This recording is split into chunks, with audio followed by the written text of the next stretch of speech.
Most people say, no, I have to drop out to college to start my own business. I don't believe that. I did my college. I also started my business. 7 a.m. I would stand up, go to my kitchen table. I would have my breakfast ready, and my laptop wouldn't close until like 11 p.m. And he was like, wow, you guys are really good. How about we buy a business together and you guys grow it, and then we'll see what happens. And before I was new, I'm like, this is basically private equity. Most experience is just by doing. I will mess up, I did mess up, and I will learn from that experience. The real entrepreneurs, they gamble a lot. They have they go forward, they try stuff, and they fail a lot. It's failing, it's feeling desperate, it's being on the bottom of a pit and still keep pushing.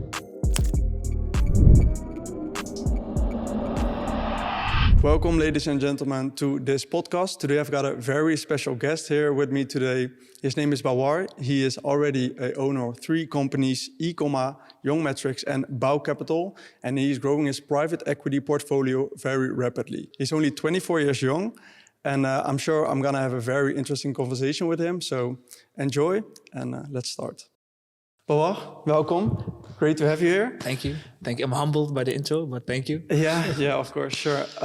So my first question, where do you come from? How did you build this whole empire? Empire, okay, I like that question. I'm born in Netherlands, in the southern side. It's the side when you have like the really soft G. So in English you have G, but in Limburg they say G. So I'm born with that. I've been, since I'm 14 years old, I started for my dad's company. I first started as a car wash boy. So I was washing cars. And when I was like 14 or 15, he told me like, hey, go sell a customer. And I'm like, okay, I'm going to try. So I remember the first car I ever sold. It was an ugly green van. It was like for 7 persons it was. And the man came in and he told me like, hey, I want to buy a car. I'm like, hey, that's what we do. So that's what I have. What are you looking for? So like, I have a big family, big car. I said, I have one beautiful one. He looks at it. He said, seriously, beautiful. It's handy, but it's not beautiful. I said, you're right. So negotiating, and I sold my first car. So then I got like, okay, I want more in life. So when I was 18, I chose like the most difficult university I could choose, which was econometrics. I chose the most difficult university I could think of that fits this university, this course. So I went to Rotterdam. I moved there. I had maybe 10K in saved money, but I needed like an apartment. Like my rent was like 1,200 a month, so I like 8 months of runway before I was like burned out. But I went anyway, and I wanted to start something on my own. I knew it wasn't like going to university, getting a job. It wasn't the path that was laid out for me. I needed something extra, but I still wanted to do university, as I thought like, hey, that's good to have, like the standard mindset. Yeah. So I literally went to Google how to make money while being a student, and you get like drop shipping, you get like the random stuff you had, and I laid on this concept of working with local businesses and providing marketing, the SMMA thingy. But I didn't want to do that like specifically, but I did like give my own twist to it. So I started what you call BA marketing. It was like the first name. I started BA marketing. And I ended up calling with a few friends of mine 500 businesses in like 4 or 6 months, while I was renting like 1,200 a month. So my money was going down, and we were like aggressively cold calling. Because you saved up before you started your business. Yeah, we started we had like 10,000 saved up, I remember, but I had like 6-7 months one way. So we were calling like 500 to 600 businesses. Calling them and having set up to set up meetings. We had, I remember, like 50 or 60 meetings set up physically. And you would say you will most likely get like 10, 20, maybe 30 customers from it. Yeah. We got 0.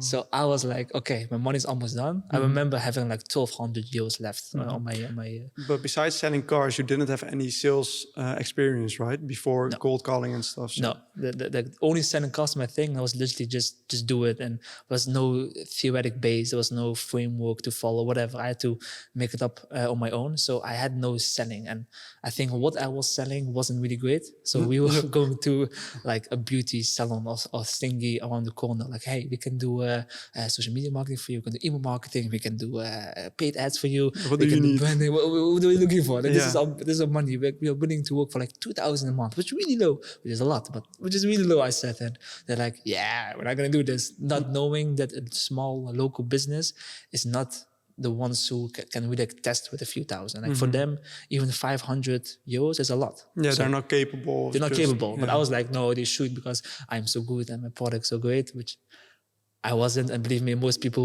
who listen to this and they are in that first few years, they also think they're amazing. Believe me, you're not. You'll see it later down. So I got punched in my face for like 6 months. Yeah. But then I started listening to what they were saying, why they weren't buying from us. And the most argument we were getting was, you are selling us marketing, but why don't you do marketing? So why, how come you offer us something you don't do yourself? Yeah, practice what you preach, basically. Practice what you preach. Okay. I'm like, okay, that's pretty fair to be yeah. honest. So I'm like, okay, I'm gonna make my website. I'll go to YouTube, make a WordPress website, like 2 hours. You have a beautiful website online. I was like, okay, how can I make an ad? So what is Facebook ads? Now, buy, I don't know, some ebook about how it works, making a video. And I was like, okay, I'm gonna run my first ad. And bear with me, this is like 2018 or 2019. I think early on 2019. So then. So how old are you here? 19 years old? Yeah, I just turned 19, I remember, like 1 month or something.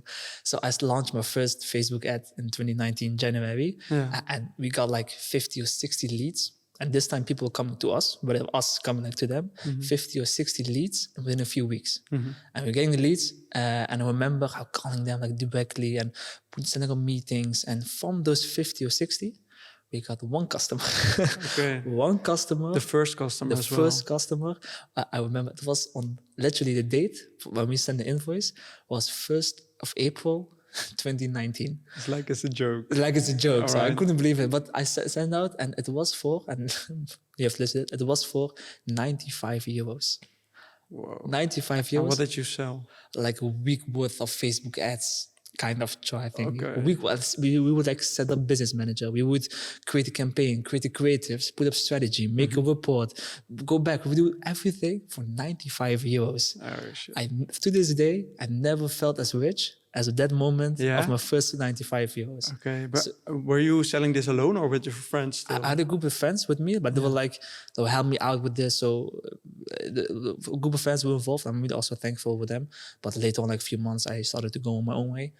So it's my first customer. So what we did, so lesson 2 I got in my entrepreneurial life is make a case out of it. So we made like, we did a week worth of campaign. We got like, I don't know, 1,000 impressions or something, which is really low, but it felt a lot at the time. Yeah. So I'm gonna make a video of it. I'm gonna make a new ad and see what happens. So we get new leads and a second customer, the third customer. And I learned slowly that, well, a week worth of work is not worth 95 euros. It's worth more. So I was starting increasing the cost, the price, and slowly but surely we were like getting more customers. Now I got my first big customer. I make a big case. I got more customers, and I got my first employee in 2020. I started scaling up. I think the agency is still doing really well. But in 2021, I also started a private equity firm with a partner where we would buy e-commerce businesses and sell them. And so grow the business. So we buy them, we grow the business, we sell them on. And all the while, I'm still in college. I'm still in university, still doing my bachelor, still have like full-time bachelor's degree. Working my full-time bachelor's degree. So I was still running the business. I remember when I was done with school, so my 3 years bachelor's of econometrics, that in the last day, I had like 5 full-time members for within that company. So, and how much was your revenue at the time? I was probably at, I think my revenue wise, I would say 25, 30, maybe more. I'm not sure, I think 25 or 30. You're still in college. Still in college. Last day. So the first question that comes to mind is like, where do you find the time to put all the businesses up and still get your degree? I think it is about making priorities. Most people say, no, I have to drop off to college to start my own business. I don't believe that. I did my college. I also started my business, which I put enough dedication for both of them. So for me, it was like in the morning, I would stand up early. Like there was no fun time. Like one thing you have to give up. Sacrifice the fun time. Okay. There's no fun time. Weekends, you got to keep going. When you're on the way, you're still always reachable for customers and always going after stuff. And I think for me, it's doable. I think people underestimate what they can do in a day. If you would like really like put your TikTok down, put your Instagram down, but really would like work and go after your laptop and just do your stuff, you will be surprised how much you can get done in a day. Or within, let's say, not even in a week or in a month or so something. Yeah. Like for me, I would have like my seasons, like 6 weeks after just grinding on the business. Yeah. Then I have my exams. So then I would like scale down. Grind on school and then grind on the business again. Yes, I would have my seasons left to right, and like I would only study to get my sixes and my sevens, things like B's or like C's or B's in the US grade system. But I would just fight for that and then just put everything on every time I had on the business. I went a bit too far. So I even neglected my body, I even neglected my health. Like I really went like a bit step too far, but still I was grinding. So I think most people who go to social media, they see like people just with the Rolex and the cars. And I'm saying that with cars on my back, but I wasn't like that. I was just grinding. I was just like on my kitchen table, 7 a.m. I would stand up, go to my kitchen table. I would have my breakfast ready, prepared the day before, so I can just immediately start working. And my laptop wouldn't close until like 11 p.m. Things. I would only stand up to go toilet, to go food. That's it. Get back to my laptop. Back to work. It was either studying or working. Basically. Yeah. So, but like a lot of, let's say, students who are in college who do have a side business or a side hustle or whatever you want to call it, when they start making some money, let's say 10K a month or more, they're gonna like they get comfortable. Like, why didn't you get comfortable? I think it was, I think Alex Hormozi says it best, is that leaders, they think they deserve better. They feel better than everyone. They are insecure and they have like impulse control.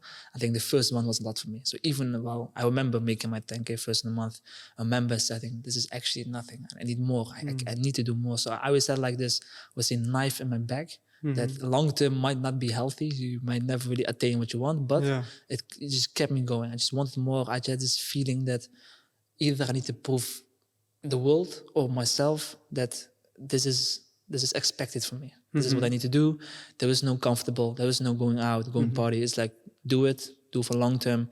This is what 40-year-old Bauer is expecting from me to do at my 20 years of age. So, do you have any idea where that feeling comes from? Actually, something I always been thinking about myself, but I think it was from early on when I always had the desire of not being average. So, for example, in you have Netherlands, you have Carnival. People will like, I know, dress funny and stuff like that. Yeah. But like a group of friends told me like, hey, let's all go like a banana or something. I just didn't want to do it because I didn't want to be like 1 of 7. I want to be like a 1 of 6 or 1 of 10 or whatever. I just wanted to be special in my own kind of way. So I think it started early on, having this feeling that I just wanted a bit more than what I saw around me. I think I saw a lot of people around me. I saw them either miserable or not happy, and not my family, but other people, knowing they were doing what knowing they were doing what everyone is expecting them to do. Whatever everyone expected to do. So I was like, no, I want different. Something else. I don't know what it was. I have no idea. Maybe today I still don't know, but I wanted something different. And that I think would just grew over time to being like, okay, push more, do more, and get the maximum out of everything. Yeah, because you still have that fire inside of you that you want to grind every day. Oh yeah, for now, like to be honest, I lost it. I think for every entrepreneur, you have seasons. So you have like seasons, like first time you start a business, everybody's on fire. And after a year or two, you're like, oh my God, what did I do? You know, what is happening? And then after 3 or 4 years, I'm getting really stable. And I never wanted to get that stable, and I just wanted to push through. So I recognized it too late. So I think in 2021, 2022, I got into the stable modus. Just no fire, just do your stuff, get back to work, and keep it minimal. But I was like, no, I need it back, and I need to find my passion back. So I'm really happy that I started private equity, buying businesses, growing them, and then selling them later on. That gave me back the fire. So now I'm like, I'm just gonna try to hold this as long as I can. Once I feel I'm getting stable again, let's do something else so I can get my fire back. So. Could you maybe say to get out of your comfort zone to get the passion back again? Or Definitely.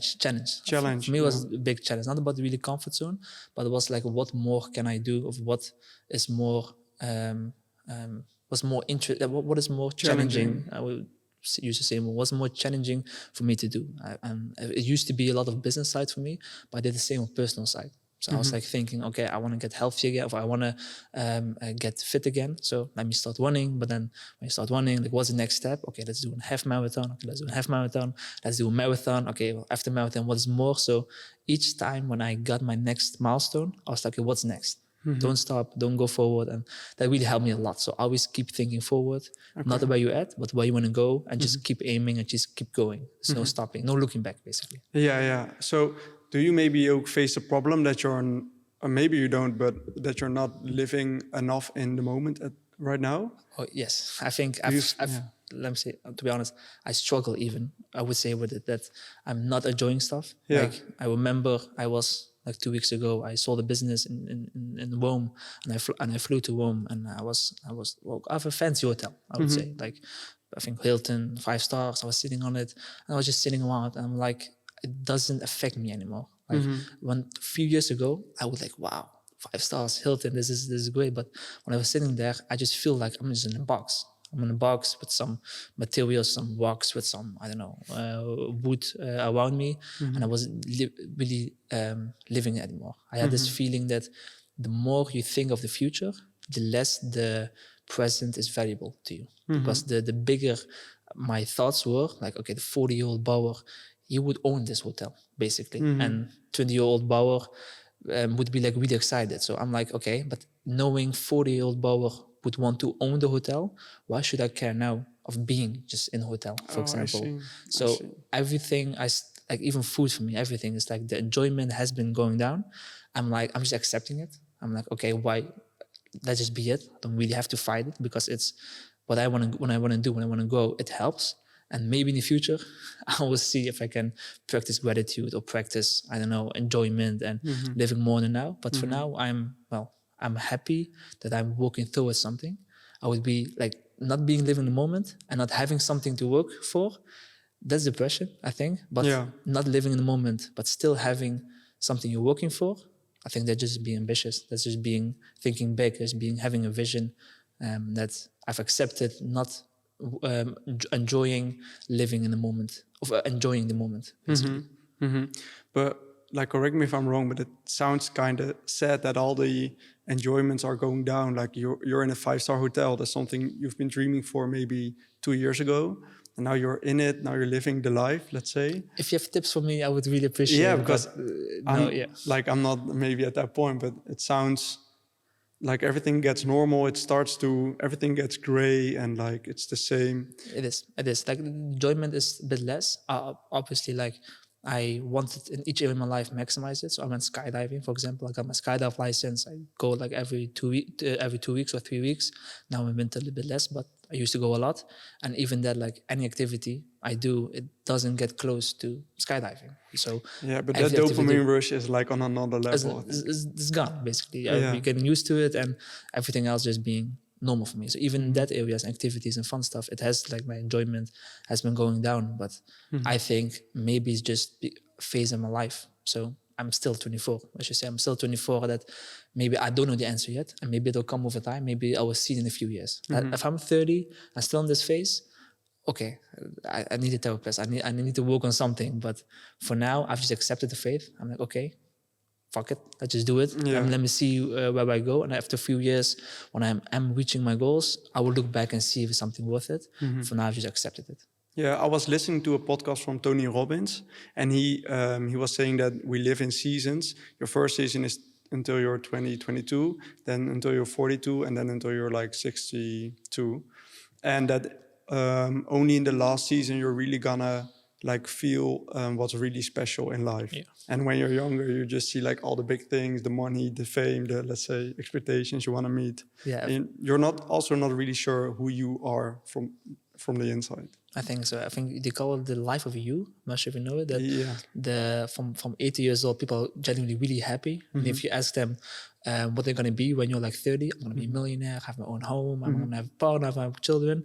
But once time goes by, they see it's not realistic. So they go back, and then people drop, they have like the least amount of happiness when they're like 35 or 40. Yeah. Acquiring kids, work is like really stable. They're like, what I'm doing it Stress for. level through the roof. Yeah, stress level to the roof, and then Yeah. slowly gets back up to 50, 60, because then your pension, you just start enjoying life, really living in the moment. So I think they call it the you of life. And I always was thinking that maybe I've had my peaks of enjoyment, like doing the fun stuff I had. Maybe I'm going now into the lower end, and maybe I just need to accept it before I go back again. And maybe if I'm older and have more time, I would just think like, what would 60-year-old Bauer do? Well, right now I'm thinking, what would 40-year-old Bauer do? Oh, but those are two completely different questions. 6-year-old Bauer would just go out and travel and have fun see and the dance world. and play pasito. I don't know, live life. But right now I'm thinking 40 years old, and maybe in the future I will start thinking about 50 and 60-year-old, and then maybe my vision of life will change. But right now I have no kids. I don't have something to leave after. Yeah. Maybe once I'm start having kids, it will change. But for now, I've accepted there's fewer joy in life than it used to be. Yeah. All right, so I want to know, because your first company was Young Metrics, right? The marketing company. After a while, like you scaled back in the company and you started e-commerce, right? Yep. The private equity company. So how did that process go, and how did you get into private? It's a fun story. Young Metrics, so we were like a marketing agency for e-commerce. We were doing like mostly paid ads, Facebook ads, Google ads, like quite standard in the marketing world. Yeah. We started going up, and I remember one client came on. His name is Wieger. He's my partner, great guy. He is an ex-pro footballer, and he was a customer. And because he was an ex-pro footballer and he sounded serious, I'm like, I'm gonna take this one on. Normally, I would have a team, an advertiser, and a salesperson who would like be on front, but I wanted to take this one on. So I talked with him, and we just hit it off, and we grow his business like a lot. Like he was doing like maybe like what he was doing, we like 6x'd it in like a few months. So we were doing really great. I thought it was standard. It was like 2020, I think, end of 2020. It was like something I was used to. And he was like, wow, you guys are really good. How about we buy a business together and you guys grow it, and then we'll see what happens. I'm like, why not? It's a fun project, maybe a passion project. Let's do it. So we acquired the first business, we scaled it up, and 2 months later, we end up selling the business. And we're like, oh, that was easy. Well, what were we doing? So let's try it again.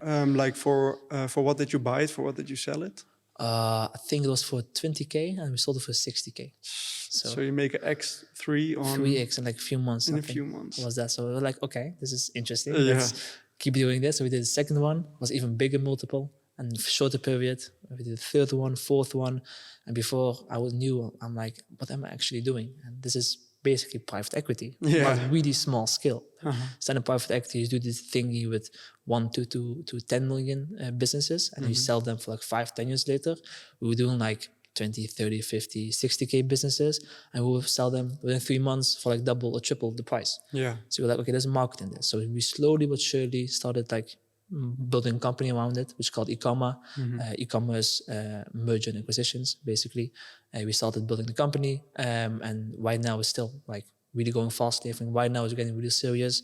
Last month we did like 3 acquisitions. This month we were doing 4.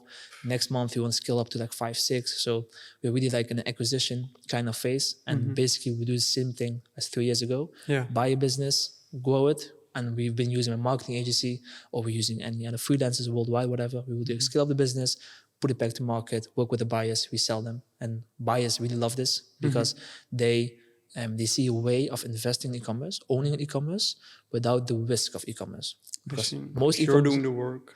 Yeah, work, but also de-risk the business before they buy. Okay. So most e-commerce businesses doing like $1 million in revenue or whatever is usually one owner, few freelancers, maybe one team member, and that's it. So when someone wants to buy the business, everything is dependent on the owner.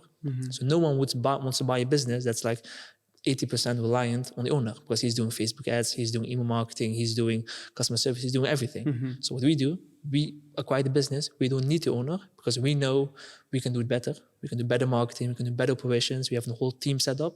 We put it on the business. We make sure it's running and it's being still growing month to month wise. And then we sell to investors. So an investor doesn't have the risk of losing someone on the business while still the business is growing. They can just unleash their vision over the business. So that's what we do. And that's what the value creation we do outside of just also growing the business with better marketing. And usually most e-commerce business, they're missing one channel. They do like Facebook, Google, email, but no TikTok or no affiliate or not like any other channel they're not doing. And we find those, and we just implement it. And usually business goes like 10, 20%, like a month later, by doing one small thing without doing anything else. So just by making it like an omni-channel strategy, marketing strategy, you can like multiply the cost of the company or like the revenue. Yeah, the revenue, the profit, everything grows. Like, for example, most businesses do like email and paid ads, but no SMS. Well, SMS is like the first, like email marketing. It has like 25% open rate. SMS like 70, 80% open Everybody's rate. on the phone all day. You get Everybody's SMS. checking their email all day. Even the younger generations are not on the email as much. It's a no-brainer. Yeah, to start no-brainer. it. But still, people don't do it. So we said, no worries, don't do it. The less we pay for business, the better. We acquire them, we implement it, and then we sell the business. Basically. Okay. So it's very lucrative. Very lucky, but I would say, like every entrepreneur, you go after a market. There is a market, which our market you go after is M&A. So there are people willing to invest in business, acquire business, and there are people selling their business. So there was like a market around it, and we see an opportunity. Like I think all businesses, like generally, you would go after a market and see an opportunity that either you can do it better, or you can do more of, or you can, I don't know, innovate some kind of way. And what we saw was like market in buying and selling e-commerce businesses, and there was like a gap into it because the link of the smaller deals is really difficult. Either a buyer would want the owner to stay on for a year, but the owner usually has like multiple e-commerce businesses, or he wants to switch focus. Kind of things. So it was like a mismatch. And we saw like a way to match them perfectly. Yeah. Basically. Yeah. Okay. And so providing value to the marketplace, basically. Yeah, definitely. All right. So, and how long do you stay when you buy a company? How long do you keep it before reselling it? Yeah, I think on average, like longest hold we had was like a year or something, and the shortest we had was like 1 day. So everything in between, basically. But on average, like a few months. Yeah. And if a e-commerce brand or business is depending on the owner, and you buy the business, and the owner wants to leave, then you have to put your people in place, let's say, or other people in place. Yeah. How do you go on to find the right people for the right places? Yeah, we have an international network of one side operation managers and other marketeers. So operation managers, we first vet them. So we put them through our e-commerce training program. So we find them, we train them. It's like, hey, this is how you're going to do it. These are frameworks to grow the business. This is how you can put up customer service. This is how you can improve reviews. And like, we give them the whole training. And once they're ready, once we buy a business, we start giving them the businesses. So each operation manager from us, they can manage up to 10 businesses. Now, I just hired like 3 new ones. So yeah, we can like acquire 30 of them and give them things using all the frameworks. Okay, so the structure is there's like companies, businesses coming in. You're like giving it to your operational managers, and they're like scaling it up, so to speak, and then you're reselling it. Yeah, we're also giving like a share of the profit of each business, so they're like really incentivized of doing well and of the profit. And then the better they work, the better they get paid. The better they get paid. The better they get paid. And we also do the same for marketers. So we have been using a lot the agency I was having. So just each business will be like a customer of a client of the agency, but slowly but surely we'll be like having also like solo freelance marketeers who do the same. We train them, give them our frameworks, do everything, and then they would like implement it, and then they would like work with operation managers, and usually the same marketeers work with the same operation managers because they fit nice. And then for each business we give, up until so far, they've been doing better work than the old owner. Oh, that's crazy. I feel like private equity is maybe like the next level of entrepreneurship, because first you start a business, you learn how to grow your business. A lot of people never learn how to grow their business and they go bankrupt or whatever, but you learn how to grow your business, and then the level above is like private equity when you start merging companies. And like if you look at acquisition.com from Alex Hormozy or Dan Pena with this whole merging strategy. But how do you get into private equity in the first place? Good question. Like how I did it, I think my journey was like this. I would start as a freelancer, and early on, so I was like one person doing marketing for businesses, and basically just still having like a boss, but not one boss, but like 5 bosses. So yes, I was a freelancer. Then I switched to a small business. So I was like, would have a few workers, but I would be the manager. I would be the finance guy. I'll be this. I'll be this. I would just talking with the customers. I'll be like a small business owner. Then I would be like I would be a small business entrepreneur, I would say. But then I switched to being a business owner, actually stepping out of the business, having managers, having the whole team, and they will like do the work, and I would just work on the business. So I wouldn't work on getting customers. I wouldn't work on fulfilling the customers, whatever. I would just work on, I don't know, hiring people, improving how we set up systems, operation-wise. I would like actually work on the business. And the next step, which I went through, was being an investor. So I was like, okay, you have capital, you have your business has profited, you have like excess money on the bank account. How can we allocate this to make it more, basically? So, for example, new employee, we saw ROI. So if we hire someone and pay them like 50K a year, how much extra would he bring us on? Yeah. Same with a new website. Okay, we paid like 10K for a new website. How much would we get from the newer website as an ROI on our bank account? Like how would it go? So I would play the role as an investor over the business. And the third step was, okay, how can I do this, not for one business, but for 10 businesses? And that's how I went to private equity. Because the moment you start having multiple businesses, you have like, equity in multiple businesses and private companies, and you basically are running a private equity firm. Next step would be, how can you do this on a larger scale with investors, with like investment associates, with like actually going after deal sourcing and doing acquisitions, then you're actually in private equity. So that was my way of getting private equity. But I think you have multiple ways. You can just start at the private equity and get to it. You can sell your business, take a large sum of money, and then start your own fund, for example. But my way was just going slowly but surely, having a new head every year or two before I could say like, okay, now I have a portfolio of companies, now I can buy businesses, now I can really add value and do this, well, as a system, basically. Yeah. All right. So private equity, I think for a lot of business owners is also really interesting, because if they want to sell their business eventually, you need to know how private equity works, because you want to sell it to somebody with a large sum of money who can buy it. So let's say I'm a business owner. What can I do to improve my business to make the worth of the business go up to, let's say, sell it for a higher price? Yeah, I like the question. I think I get the question a lot. I would say the same thing. If you're an investor, what kind of business would you need to invest in? And usually it's two things. You want as less risk as possible, as much return as possible. So de-risk it and value maximization. So de-risk. What kind of risks do you have genuinely in a business? Called one is is the business depending on you. Like you're getting customers speak to you, you are the face. So once you leave or you get sick or you die, worst case happens, what then? The whole business dies or customers leave. So there was a risk to it, okay? Same holds for customers. If you have like one customer who's like 40% of your revenue, there was a risk. What happens if that one leaves? Well, it seems with team members. So there are a lot of risks to the business. And what I would do, I would like be really fair, be really tough on yourself, be critical. Like what are the risks someone else would see in the business? Okay. So I call a few, independence, everything, but you have more ways of seeing risk. It can be capital, it can be working capital, it can be competition. So you're in the wrong market, you have legal stuff that's going to happen. There are a lot of risk to it. So I would just minimize those as much as possible. Okay. Get off the business, make systems, make operations, make how you get customers a scalable system, make how you hire team members a scalable system. So set up systems to make the risk go away, basically. The second thing is value creation. So how can you make sure there was more value to the business? Because let's say if you have a business, 1 month you make 100K revenue, and next month you make 20K, and next month you do 200K, but then do negative 10. Like it is all over the place. There was not much. You can say not interesting. It's not interesting because you don't know, and you can't say something for the future. There's not much value to be added on. And if you were really reliant on one channel, you only get customers doing Facebook ads. That's also because if Facebook dies, then all your customers are away. So there are ways of removing the risk to it.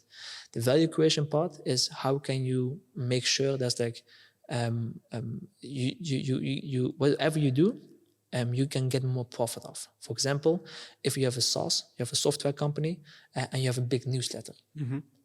It wouldn't impact directly your profit, but having a newsletter, it can lead to having more profit.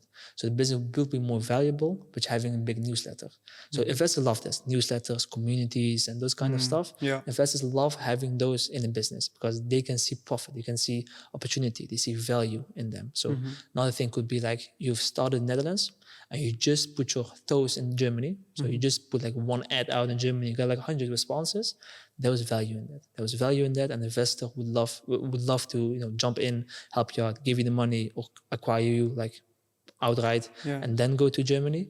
But those are the ways of genuinely improving the value and de-risk the business, so one investor can step in and eventually buy out or help you or partner with you to grow the business. Okay, so you really want to get into the shoes of the investor and be like, okay, how can I make it more safe for the investor to buy it, basically, and make the upside as big as possible? Yeah. All right.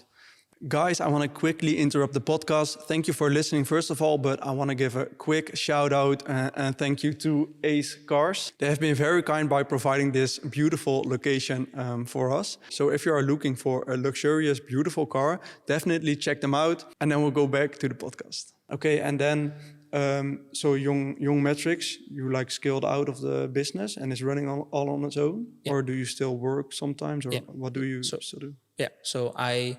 like 2023, January 2023, I told my team, like, hey, I'm gonna take a step back. So the managers knew. And so slowly but surely, I will like train them and hand everything, and delegate everything to them.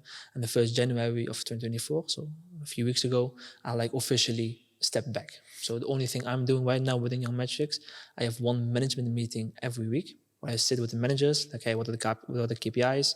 What does the scoreboard say? What are the numbers? What are we doing? Do you need my advice? And they would generally ask me stuff like, hey, how would you go about this? And I would say, what would you think I would do? And generally they would say, I would think you would say this. So perfect. So you need to ask me the question. They're like, okay, that's true. And then they just do it. So I would like give them advice for 1 hour a week, and that's only Young Metrics. For the rest, I'm not involved anymore. There's like a new CEO, one in the company. His name is Vincent. Crazy. He's doing great. He will announce to February. So I'm hoping this wouldn't come out up until then. And if it happens, no, so after it will be afterwards. Yeah, okay, afterwards. So yeah, right now Young Metrics, it has no focus from my side. Okay. And then you got a Bawcapital as last. Yeah. Last but not least. So what are the plans with that? Yeah, bawcapital is my new venture, I'm really excited about. It's because I've been helping a lot of businesses through the years. Like in 2021, I would just give many friends of mine just tips and tricks, like, hey, do this, and frameworks. And each time they were like, wow, this is really great. And I'll give them templates of how to work on marketing, how to work on sales, how to work on recruiting, how to work. Like, I would give them everything. And in 2021, people would say like, hey, how about you would partner with us? You would work with me, and not money, but just time-wise, give us money as well. Okay, let's do that. But most businesses, they need expertise, they need time, but they also need capital. So I will slowly but surely give them capital, work with them to really scale the business. So last year I told myself like, hey, you know what? I'm want to do this more on a personal passion project. So for businesses I really believe in, which are profitable. So like doing more than 100K a year, for example, which are profitable in profit, 100K in profit, I would invest in them. I would give them capital, what they will need to grow the business. And I'll also lay out the strategy and the framework for them to grow the business. And I'll be with them along the way, giving them the networks, giving them the tools, the frameworks, give them everything so they can scale up the business with my expertise and with my capital. So that's Bawcapital, building companies. You buy yourself in, or they buy you in? Or? Yeah, I buy myself in. Okay. So I buy myself in. So if it's a good opportunity where we would like sit together, like, okay, what's a strategy? What are right now your biggest obstacles? So what are the big wins? Let's make a plan. You will need this amount of capital. You will need this kind of work. This kind of team do you need? This kind of network you need for this. Let's lay it out. We can do it with you. Here's the capital. Here's the percentage what we want. A fair deal we will generally go for, and we just help them along the way to do it. Okay, that's crazy. And I was wondering, like, I don't know if it's even possible, because you're still like 24, you're still very young. But if you would go back, right, to maybe let's say 16, 17, 18 years old, what would you have done differently that like would make you grow rapidly? Oh yeah, I've been thinking about this question a lot. And one thing I would do, I wouldn't start a marketing agency. No? No, because one thing is related, like I would do it to get the experience I have right now. Because the knowledge compounds, right? Now you can help other companies with mostly marketing and systems. It's true, but I would still have wanted, like ideally I would have wanted to be in a business that was less competitive. Like I was in a red ocean.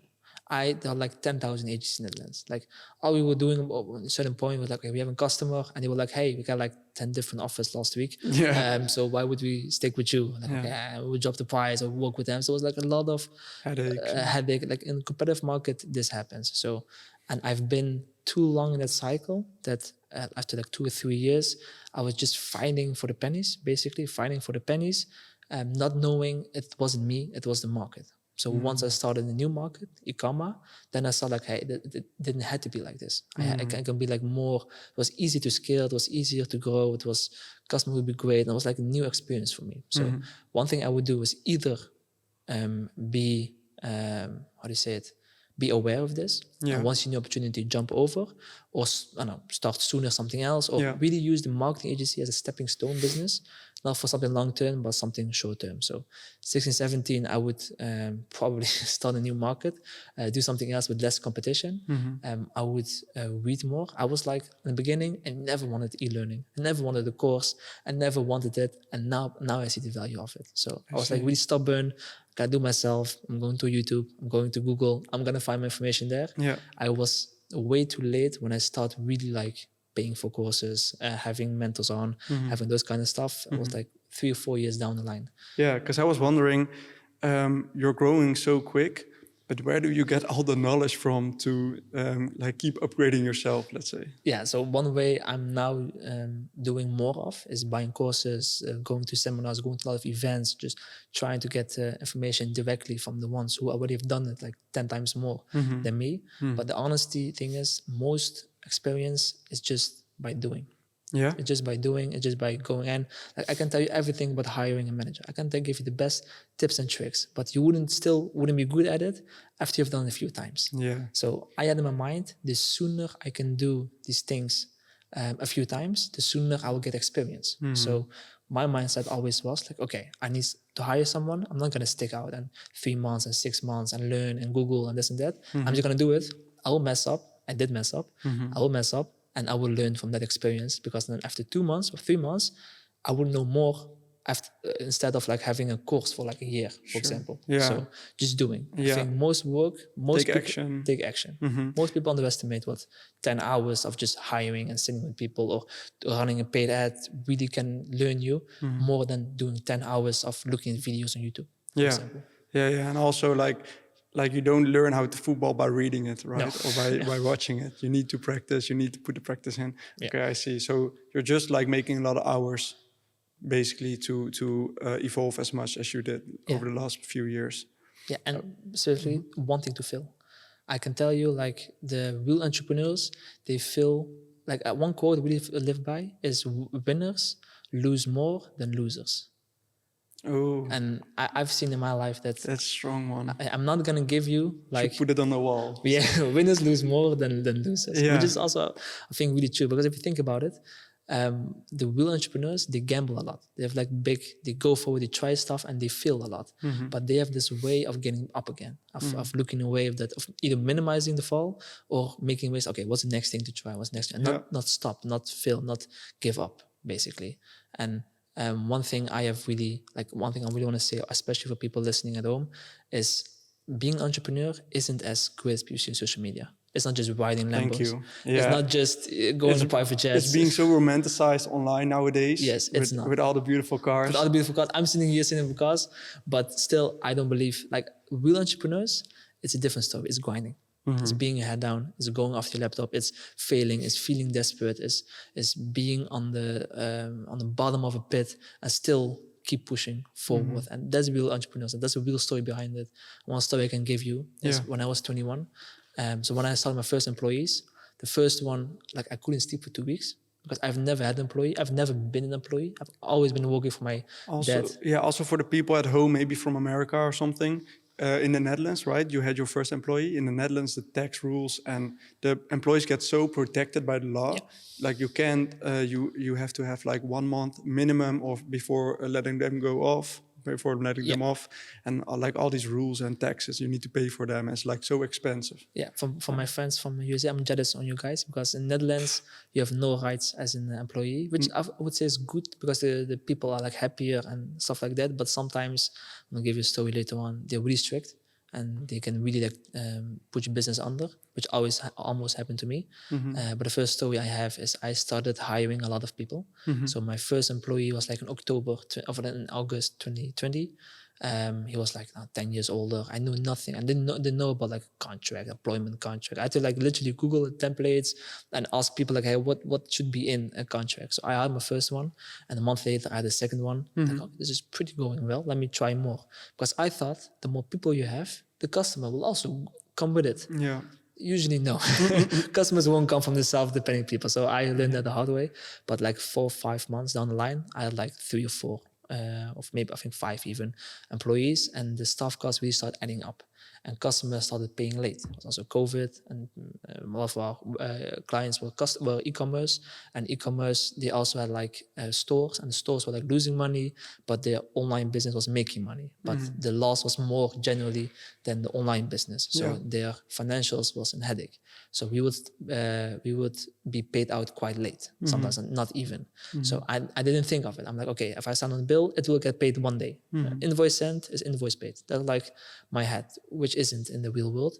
So I was like hiring people, having the staff cost, and my debt saldo, the saldo of the customers who need to pay us was also going up, and my bank account was going down. I remember that I went from like 60K on my bank account to like 270 euros my bank account in like 3 weeks, like 4 weeks. I remember that it was like January 2021. I still have a picture of myself at that time, that I was like really like, I was stressful. I was like in college. I need to pay my rent also a few weeks down the line. My heads were like, I didn't have time to go to the barber to even, cut my papers. I was like, I gotta fix this. Yeah. And that was like the real story of entrepreneur. I think that picture shows the best. I was such a low pit, but I still kept going. I still don't want to give up. I said, there must be a way. If there are people who can have billions for one investment they make, and they also fail and they also get up, I would also need to be able to stand up from this. So from that moment, I just kept grinding, and I usually got back.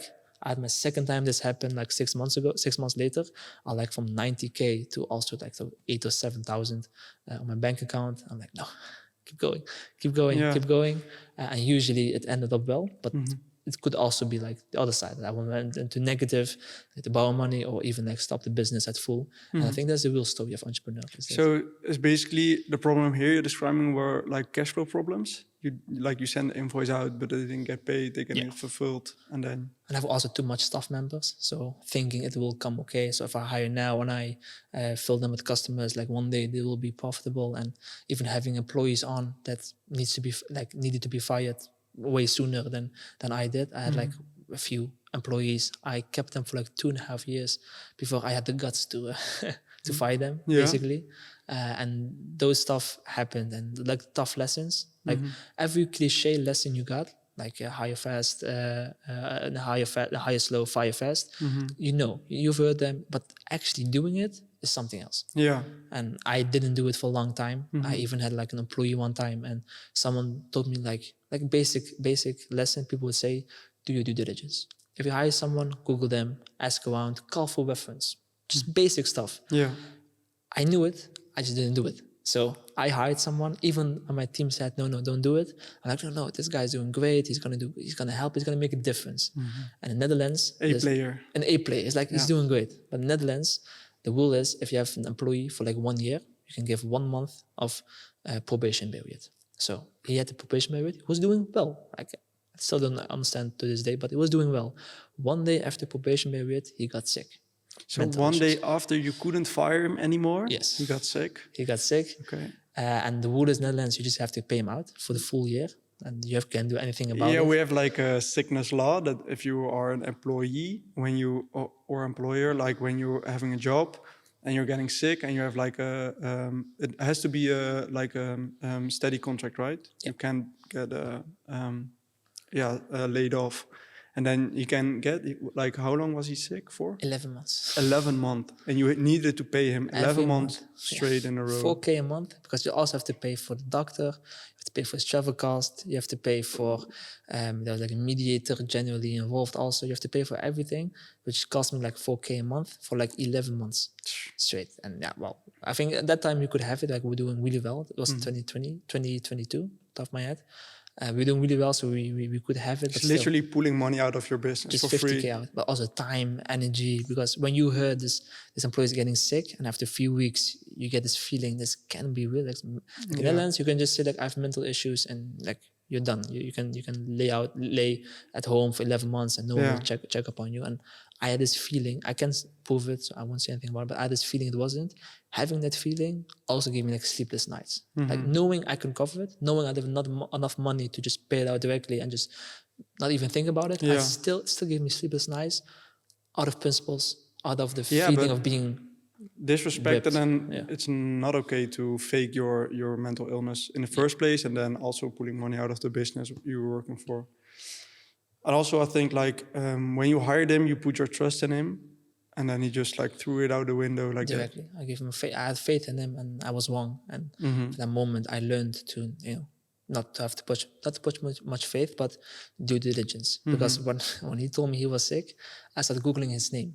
I went to Google, and the first search term I see in Google is drug addict interview with ABC name.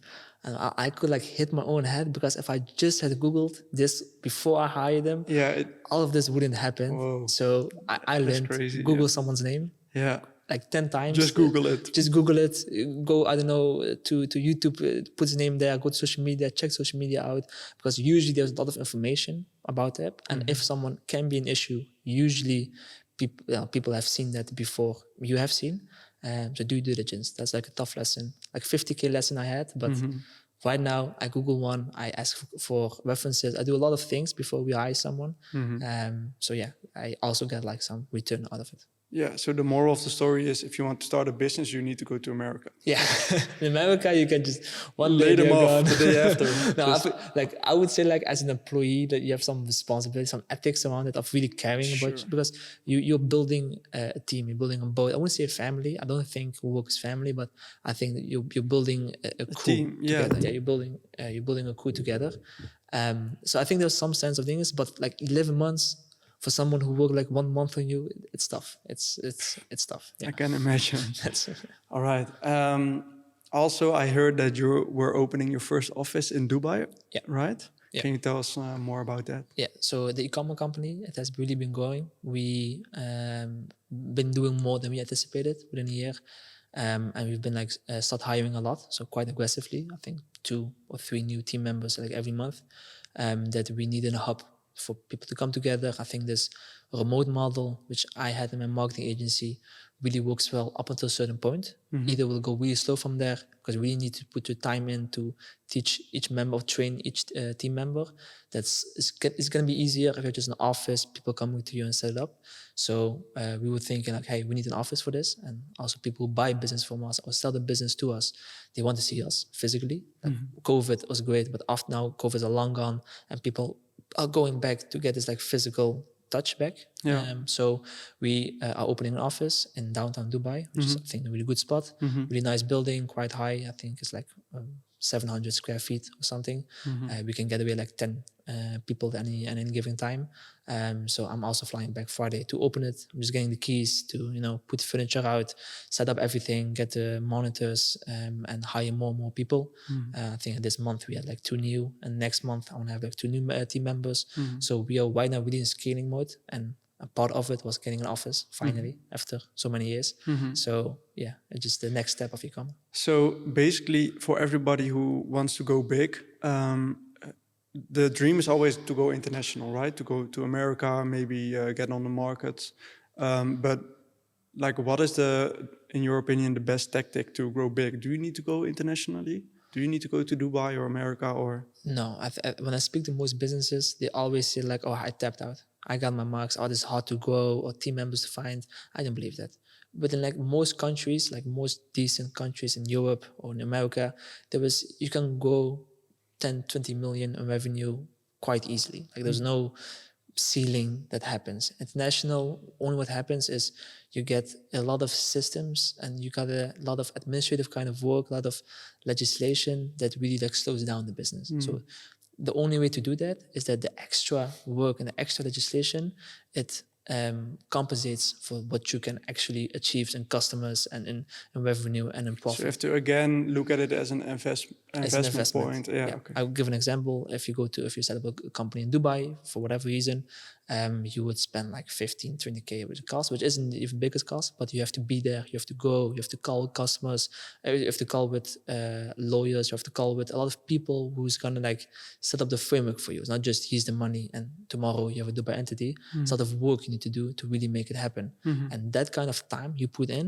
if you put the same time on growing your business, you would have made more money than the tax savings you would save by setting up Dubai. So only way that made sense for me is that the savings we make or the more sales we can do because we can sell to Dubai people was more than the amount of work and amount of money I would put in to set up this kind of structure in Dubai. So going international, you can also start from one country. You don't need to set up a different entity. You can just be in your own country and start like testing out the markets from different country. And once you know, okay, this works, and if I would open an office in this country or I would open an entity in this country, X will happen. I'll do X and Y will happen. Only then you would like make that step to international. I think people, like you said it for something else, but they romanticize the international aspect too much.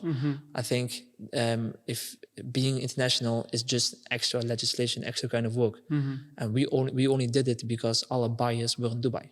So it's not always as good as it looks. No, as it might look. Usually you want to keep the business as simple as possible. The less amount of operations, the less amount of systems, the better. I think I stuck with this. I read a book of the old Shell CEO, and he said something like, "It is you have to simplify, you have to standardize, you have to automate, you have to eliminate." So everything he does for work was only just simplifying the business as much as possible. So I think in most things you do, if it adds complexity, usually is not the right approach. Yeah. If you can just do something that adds simplicity, is usually the better approach to go after. Okay, and that leads into my next question, because there are like a lot of sayings like hire slow, fire fast, that kind of stuff, who everybody can implement, and usually most of the time they're also like they're making sense, right? They're like they're right to do. It's right to hire slow, fire fast, and stuff like that. Are there also maybe tips or like stuff that isn't as widely spread in the entrepreneurial space that you use a lot of the times to, like, let's say, scale up your business? So there are indeed a lot of sayings, and no, the honesty is they're just simple. Just any whatever you do on a personal level, you should do also on a business level. So make a choice what you're feeling, look at data, just don't do crazy stuff. I think those general stuff I think one thing that's not like widely being done actively, I would just say being a good person, just being good, basically. And I've seen that, like this morning I was talking with this investor, and I think he's like worth like 120 million on personal level. And he's like the funds he's managing is like probably into the billions, I would say, but I don't know. He was just a good person. He was just having fun, and he would say like, I don't want to do business when I don't have a good feeling. Like the good in someone usually makes up the choice for like 90%. The better well someone is, the better you are, the more easy it is for people to work with you, the more it is for people to do business with you. So I think something that isn't like widely talked about is just being good. You just think about one. Like if your employee is sick or your employee is having a tough period, just be there for them. Be good. Be a leader, not the manager and just think about numbers and KPIs. And if you trying to get a customer, don't be like, I'm trying to take his money. No, how can I actually help the customer? And if they would end up buying my product, nice. If they wouldn't, I help the customer. If you work with an investor, don't just think like, how can I do it so they can just give me the money and I can do my thing. No, this guy, this person, this family, this children. How can you really like help him out? What is he looking for? And are you a good match or not? And be honest in that. So I think stay ethical as well. Stay ethical. And usually if you be ethical, you're good and you work on the long term, usually you will do better than everyone else who's like doing tricks and trying to manipulate people and get people to work around them. That's usually the small thinking. But the big thinkers, they're just good people doing good stuff, basically. Okay. That's nice, man. That's and also I think, like, I don't really believe in karma, but a lot of business is based on trust. And if you can't really trust somebody, then how would you do business with them? Your name is everything. For your reputation, I think, especially in private equity, if you're talking about investing and buying businesses, it's a small market and the name spreads fast, quickly. So your name is really everything. And having trust in one another is most important. I know this guy. He's also in Dubai. I would say he's probably near the billion in revenue. And if you would ask anyone about him, he's the most trustworthy guy you can work with. Like generally, someone would say billion, evil and bad and devils and this and that. But generally, like the well ones, like of course you have like bad apples, but generally the right ones, they're just people who other people really want to do business with because trustworthy. They know what they say they can trust. They know they are good people. They know they want the best intention. They wouldn't like do anything to backstab them in any way. Because if you do it once, you might cash out $1 billion, but that's the end. And then that's the end of your career. So then everybody knows. Yeah. So even this guy asked him, like, have you any advice? What would you do if you're like 20 years old? Like the standard questions. And he would just give me the basic stuff. Just be trustworthy, be good, have fun along the way. And, just basic stuff. Everybody knows it, but still people are looking for the quick hacks, the quick tricks, which I don't believe in. I think if you just do the basics for long-term horizon, you will also end up doing really well. Right, Bawar, I want to thank you very much for this lovely conversation. I'm sure the people at home have learned a lot from this. And I'm sure we're going to keep seeing you a lot more in the future. Where can the people find you? Definitely go to my Instagram. I will also be out of adding a lot of value.